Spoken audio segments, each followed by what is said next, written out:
राजे छत्रपती शिवाजी महाराज यांना नतमस्तक होतो। भारतीय राज्यघटनेचे शिल्पकार डॉक्टर बाबासाहेब आंबेडकर यांच्या पवित्र स्मृतीला वंदन करतो। हिंदू हृदय सम्राट सरसेनापती बाळासाहेब ठाकरे यांना नतमस्तक होतो। राज्याचे माजी मुख्यमंत्री, महाराष्ट्राचे आता उपमुख्यमंत्री एकनाथजी शिंदे साहेब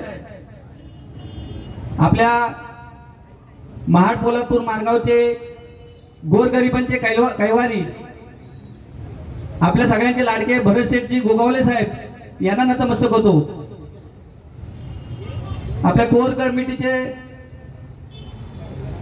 मला वाटतं अध्यक्ष ना, सदस्य, कोकण विभागीय सदस्य, सचिव, रायगड जिल्हा परिषदचे विद्यमान सदस्य, आपल्या सर्वांचे युवकांचे प्रेरणास्थान विकास शेठजी गोगावले साहेब यांना नतमस्तक होतो। सर्व आपण या विभागातून बिरवाडी, वरण, आपल्या महाड तालुक्यातून सर्व जे माझ्यासाठी प्रेम करणारे, माझ्यावर प्रेम करणारे सर्व व्यासपीठ आणि ग्रामस्थ महिला बंधू आपल्या सगळ्यांना नतमस्तक होतो आणि सगळ्यांना माझा प्रेमाचा जय महाराष्ट्र। मला जेव्हा शेठ ज्या वेळी भेटायचे, विकास शेठ साहेब ज्यावेळी शेठ मला भेटायचे कुठल्याही कार्यक्रमात असू द्या, जरी तिथं 5-25 लोक असली तरी शेठ मला पहिले हाक मारायचे, बाबू तू इथे काय करतोयस।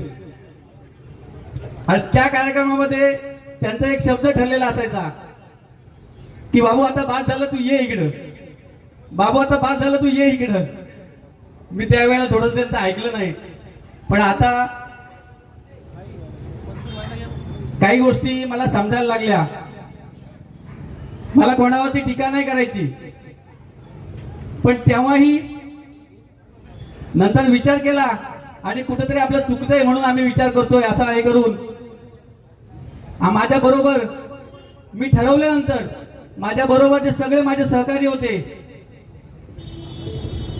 तुकाराम घोलप, विश्वनाथ राखाडे, विजय जाधव, माझे बंधू, छोटा बंधू उदय मामुणकर, एकनाथ कुचेकर, भगवान शिवतरकर, ॲडव्होकेट अविनाश उतेकर, चंद्रकांत उतेकर, वैभव राखाडे, विराज दरेकर, अक्षय दरेकर, साहिल राखाडे, सुयोग कदम, सुयश कदम, समर राखाडे, प्रमोद कालगुडे, दत्ता कालगुडे, या सर्वांनी आम्ही एक निर्णय घेतल्यावरती त्यांनी ताबडतोब मला सांगितलं की बाबा नाही, तू बोलतोस ते बरोबर आहे, तुझा डिसिजन बरोबर आहे, तू जो निर्णय घेशील आम्ही त्या निर्णयाच्या मागे आहोत। आमचे इथे पोटे बंधू पण आले, त्यांनी पण मला फोन करून सांगितलं की मी बरोबर येणार आहे म्हणून। शेठ मी सरपंच होऊन 3-3.5 वर्ष झाली, पण मला काम करत असताना डोक्यात बऱ्याच कल्पना होत्या, पण निधी अभावी काही गोष्टी होत्या, त्यामुळे निधी मिळत नव्हता। बऱ्याच कल्पना डोक्यात आहेत, आपल्या माध्यमातून त्या पूर्ण होतील। आदरणीय आपल्या भरत शेठजी गोगावले साहेब यांच्या निधीतून काही आपल्या ग्रामपंचायत मध्ये कामं करता येतील, बिरवाडी विभागामध्ये कामं करता येतील, यासाठी मी आपल्याकडे विनंती करतो की काही कामं आहेत ती मी तुमच्याशी बोलीनच, त्या आपण पूर्ण कराल आणि आमच्या सहकार्य समवेत मला आपल्या पक्षामध्ये सामील करून घेतलं त्याबद्दल आपले सगळ्यांचे आभार मानतो आणि माझे 2 शब्द संपवतो। जय हिंद, जय महाराष्ट्र।